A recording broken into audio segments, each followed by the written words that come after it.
I want to switch gears here and go back to something you mentioned earlier, contingency versus retained. I know that's one of your favorite topics, and I know you're a huge contingency fan. I'm just joking. Your business is run on a retained basis, isn't it? Yes, absolutely. Riderflex is a retained recruiting firm. Yes, and I've done That was the first thing I liked about you. Yeah, I've done several podcast episodes on that topic where I'm just blasting contingency and the whole process. I'd like to get your thoughts. How about this? Just for the CEO listening right now, that thinks, oh man, that contingency sounds so good. So wow, I can get these firms working for me, and I don't really have to pay them anything up front. I don't have to pay them unless they actually find me somebody. Wow, that sounds really cool. Talk to those CEOs and tell them why contingency is bad for their company versus retained. Contingency is a legacy system, actually, and because I've been around long enough to have been recruiting before the internet. But before the internet, contingency made complete and utter sense. It really did. I used to sell it as a benefit back in my early days in recruiting, because let me paint a scenario.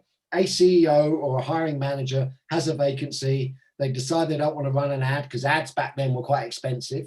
You had to open lots of envelopes to read CVs, and yeah, it was time consuming. So they decide they're going to talk to 3, 4, or 5 agencies.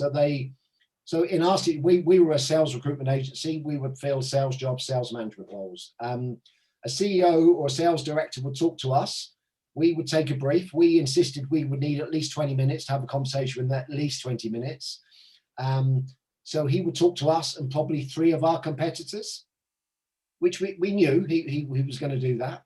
A part of the fun was trying to outperform our competitors.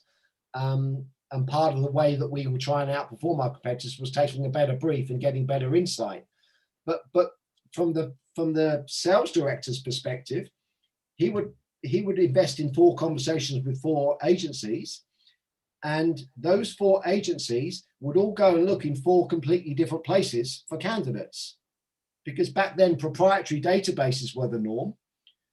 Candidates used to have to physically go into an agency's office to register, and they would rarely do that with more than 2 agencies. So there was very little candidate duplication back then.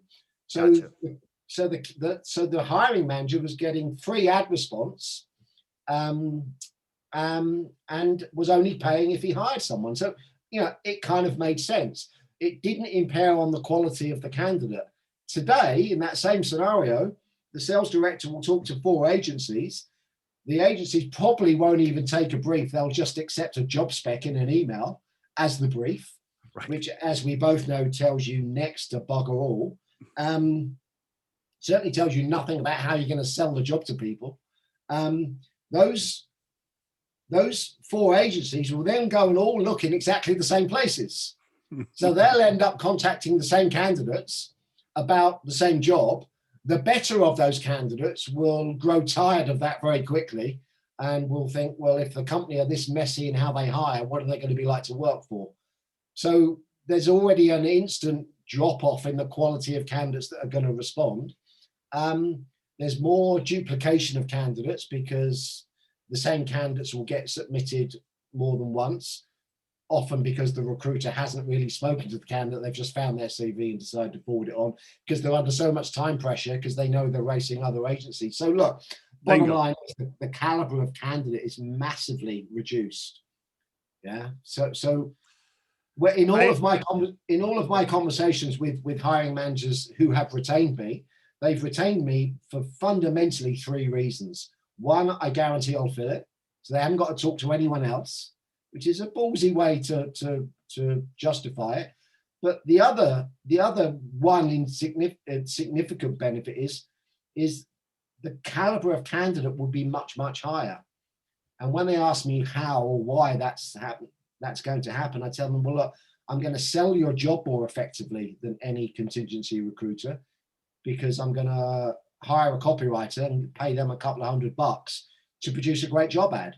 And that job ad will also inform the kind of messaging that I send out to those people that I'm going to headhunt. It'll also form some of the content for any social media stuff that I do. So the job's going to be sold well.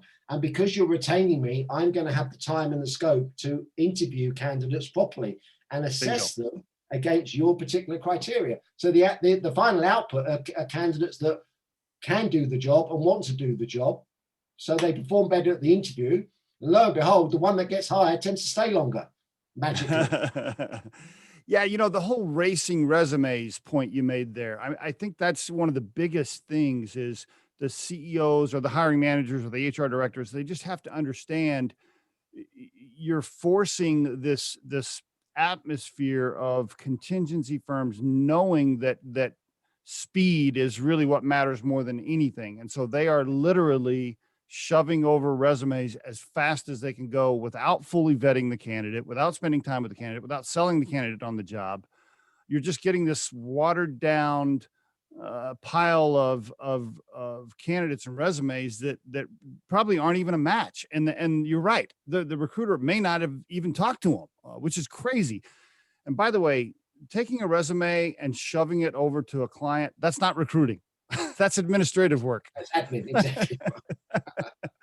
Yeah. Look, the one exception to those scenarios are jobs where there are likely to be hundreds, if not thousands, of potential candidates.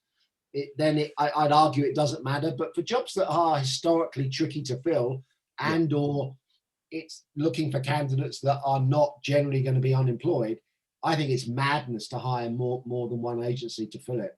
You just got to do your due diligence and make sure you pick the right recruiter or the right agency and give them the tools they need. Not to mention, and we could spend hours on this topic, you also, as a company, you want to have a relationship with a retained firm that really, truly gets to know you over time. I mean, not just the original briefing meeting where you should be talking about culture and meeting officers of the company, but so often, and this has happened with Riderflex, right? We'll go into the briefing meeting and the discovery meeting that I'll call it, and we'll try to get to know them, and we'll meet them in person, and we'll ask them about their culture and all that stuff. And they'll say, my culture is A, B, and C. And then as we get to know them, when we spend a couple of years with them, then we let them know, I know actually your culture is X, Y, and Z. I know you didn't know that, but here's why. So because so many people can't really identify what their true company culture is, or they think it's something that it's not. But my point is, as a retained firm, you really get to know the company, and you can actually help the CEO and the hiring managers really help them understand what the culture is a little bit more. You really know the people inside the building, and you get to really learn what candidates probably work best within this organization and with certain hiring managers. I mean, it's a relationship over time that will end up producing better results, so much better than some shitty ass contingency firm that's just shoving resumes. I literally, and I'm going to just rant here for just a second. I literally had a guy call me the other day. He calls me, he says, "Hey, Steve, listen, I saw that you guys are recruiting for this job on your careers page on Riderflex, and I have the perfect candidates for this job." This is a recruiter calling me. And I said, "How the hell? You don't even know my client. Like, you've never even met my client. How do you think you have the perfect candidates?" I'm like, this is what's wrong with the industry right here. This guy calling me. And literally, he just saw the posting on our page. Then he went on Indeed, grabbed some candidates off of Indeed, didn't talk to those candidates, and tried to send me the resumes. I'm thinking to myself, this is the shit that's wrong with the industry right now. And it's driving me freaking nuts. Okay, I'm done ranting about it now. Yeah.